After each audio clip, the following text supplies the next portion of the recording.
Tonight and every night for the rest of your life, I want you to take the last 5 minutes before you go off to sleep and realize that you are about to program your subconscious mind.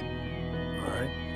Your subconscious mind is most at home when you are unconscious, when you are asleep.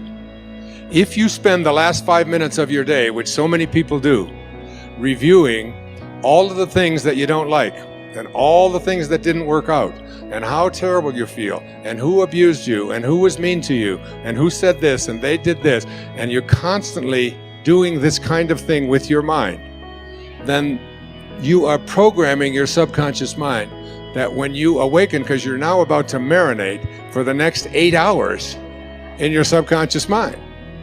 And then when you awaken, you will rejoin the universal subconscious mind, the mind of God, from which we all originate. We're all just individualized personal expressions of that one thing that we call the Tao, or God, or divine mind, or soul, or spirit.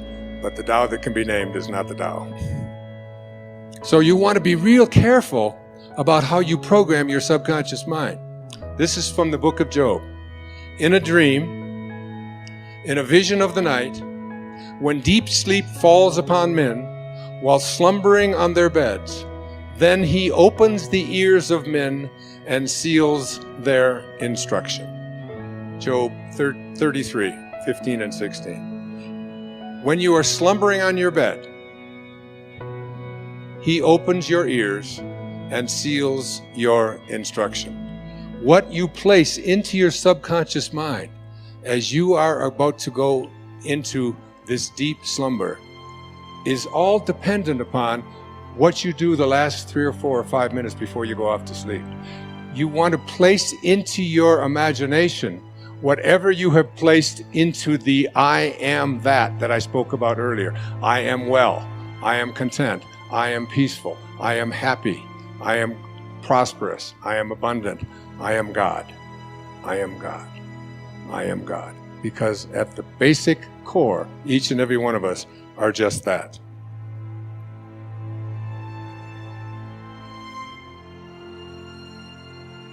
It's like if you just close your eyes and just listen to this meditation. It's from the book 3 Magic Words. Here's what I'd like you to say to yourself at night. I know that I am pure spirit, that I always have been, and that I always will be. There is inside me a place of confidence and quietness and security where all things are known and understood. This is the universal mind, God, of which I am a part, and which responds to me as I ask of it. This universal mind knows the answer to all of my problems, and even now, the answers are speeding their way to me. I needn't struggle for them. I needn't worry or strive for them. When the time comes, the answers will be there. I give my problems to the great mind of God. I let go of them, confident that the correct answers will return to me when they are needed. Through the great law of attraction, everything in life that I need for my work and fulfillment will come to me. It is not necessary that I strain about this, only believe. For in the strength of my belief, my faith will make it so. I see the hand of divine intelligence all about me, in the flower, the tree, the brook, the meadow. I know that the intelligence that created all these things is in me and around me, and that I can call upon it for my slightest need. I know that my body is a manifestation of pure spirit, and that spirit is perfect. Therefore, my body is perfect also. I enjoy life, for each day brings a constant demonstration of the power and wonder of the universe and myself. I am confident, I am serene, I am sure. No matter what obstacle or undesirable circumstance crosses my path, I refuse to accept it, for it is nothing but illusion.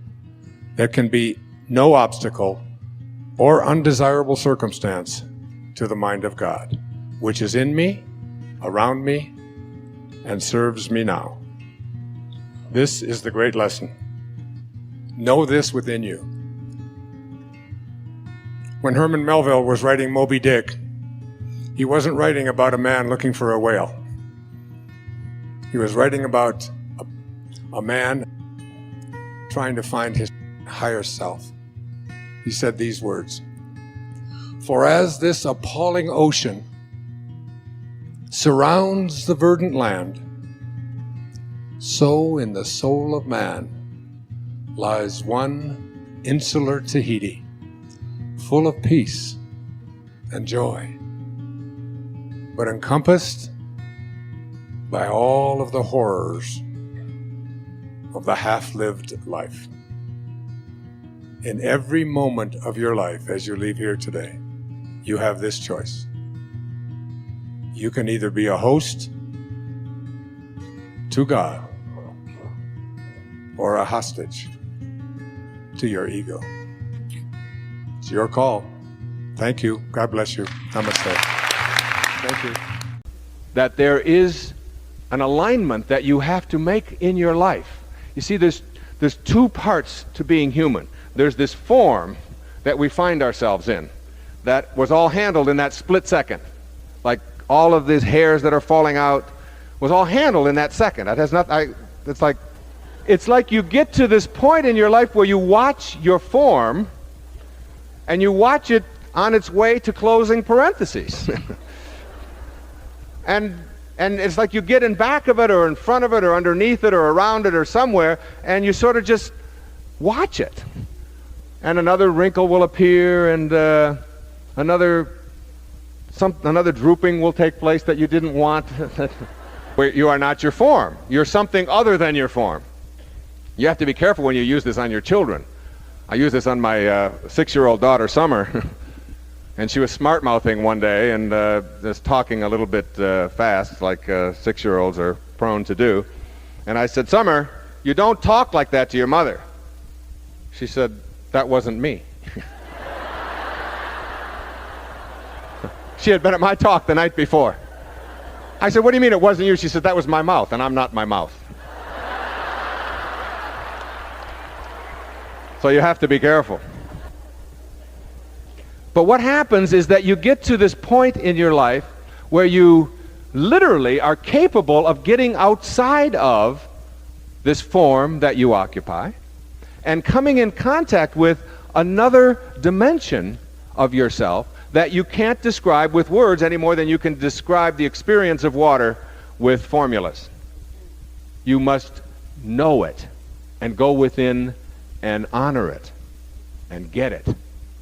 And as you do that, it comes about from this surrendering process, from this knowing and this realignment. See, if you align yourself first with the physical side, and then primarily physical and secondarily the spiritual side, then your physical world is directing, if you will, the spiritual part of your life. The thoughts, the images, the feelings, all of this part of you that is invisible come from the physical side of you. What it takes in order to experience real magic is to realign and to align yourself first spiritually and allow your physiology then to flow from that. It's almost like you have to get outside of your body, watch it do what it has to do, allow it to go through whatever motions it has to go through, but align yourself first and foremost with this invisible part of you. Now, most people don't get this. They don't ever get in their life that this invisible part, this thing that you can call thought or consciousness or soul or whatever it is something that is real. Because it doesn't have boundaries and dimensions like the physical world, we sort of put it aside and give it a couple of hours on Sunday morning.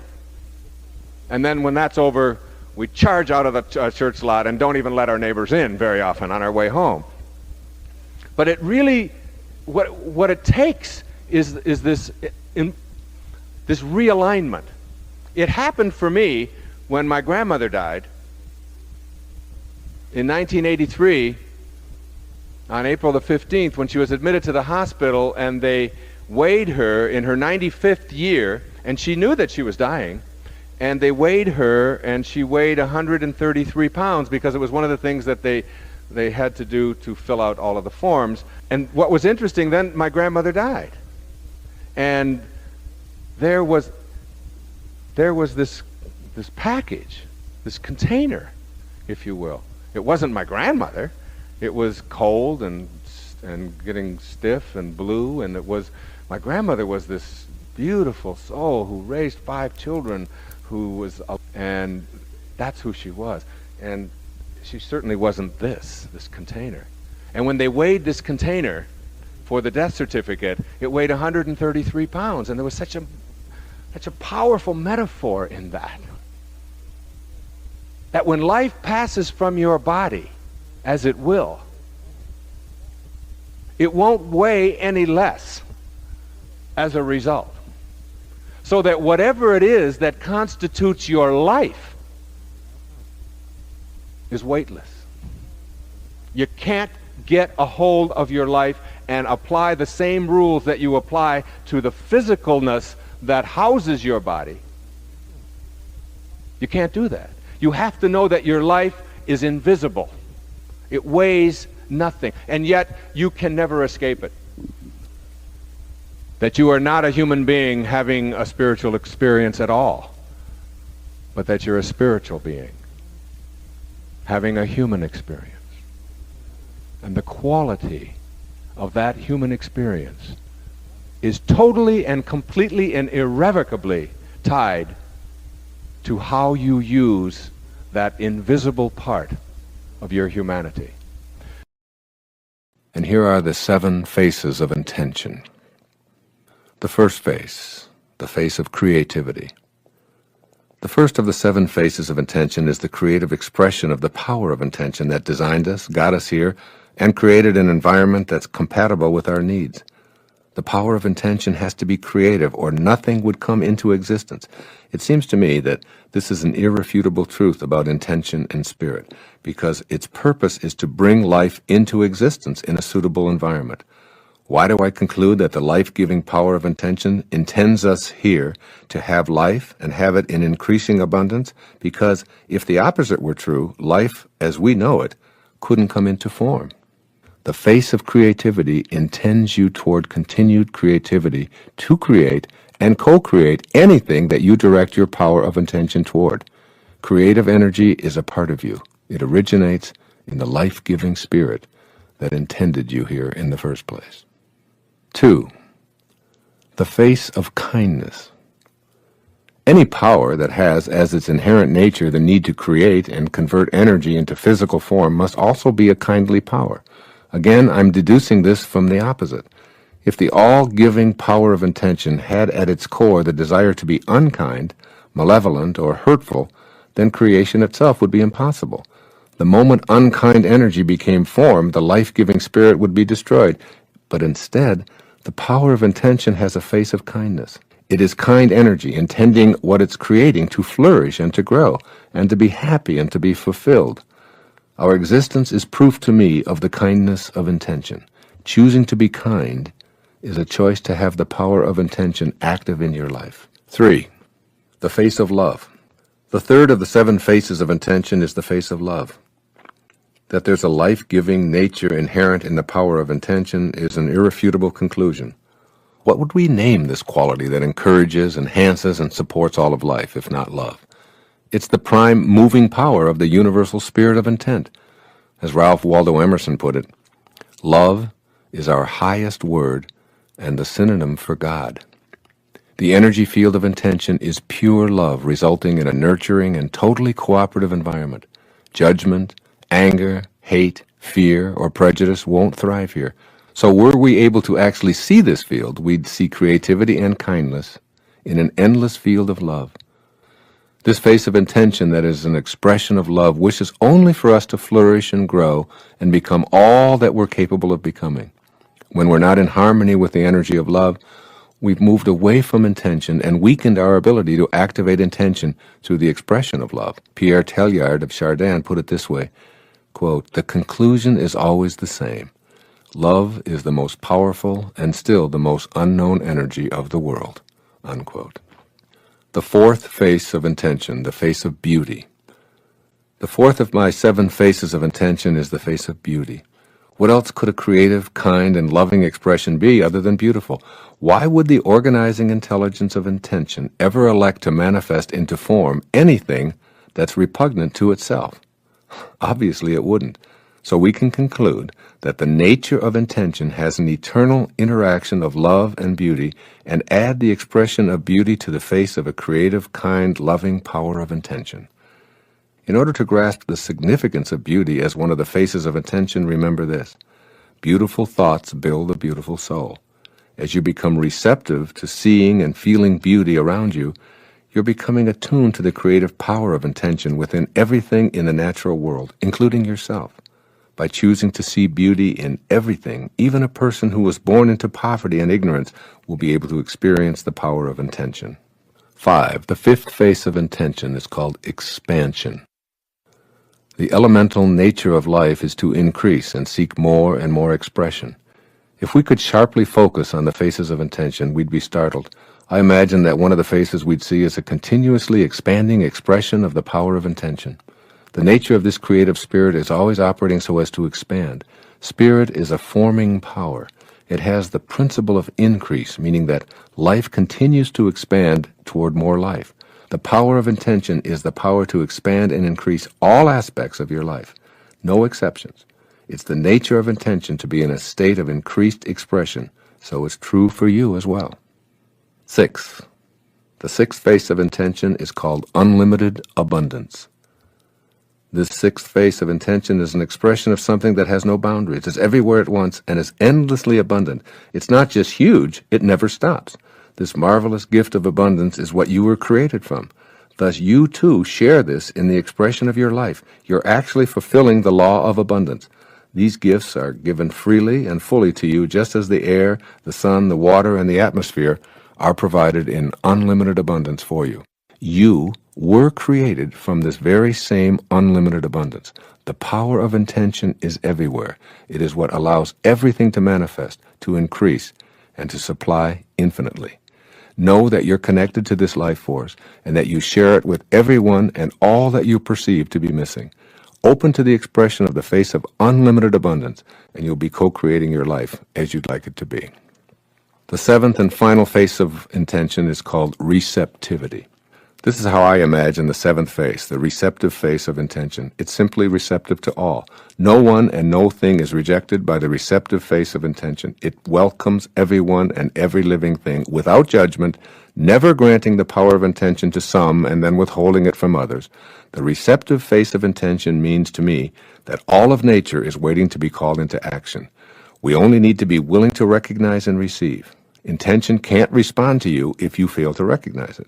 You must not only become receptive to having guidance available to you to manifest your human intentions, but you must be receptive to giving this energy back to the world.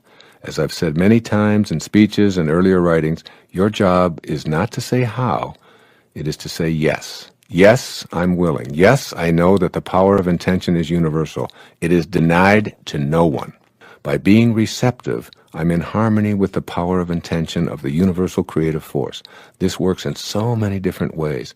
You'll see the right people magically appearing in your life, your body healing, and if it's something that you want, even becoming a better dancer or a card player or an athlete.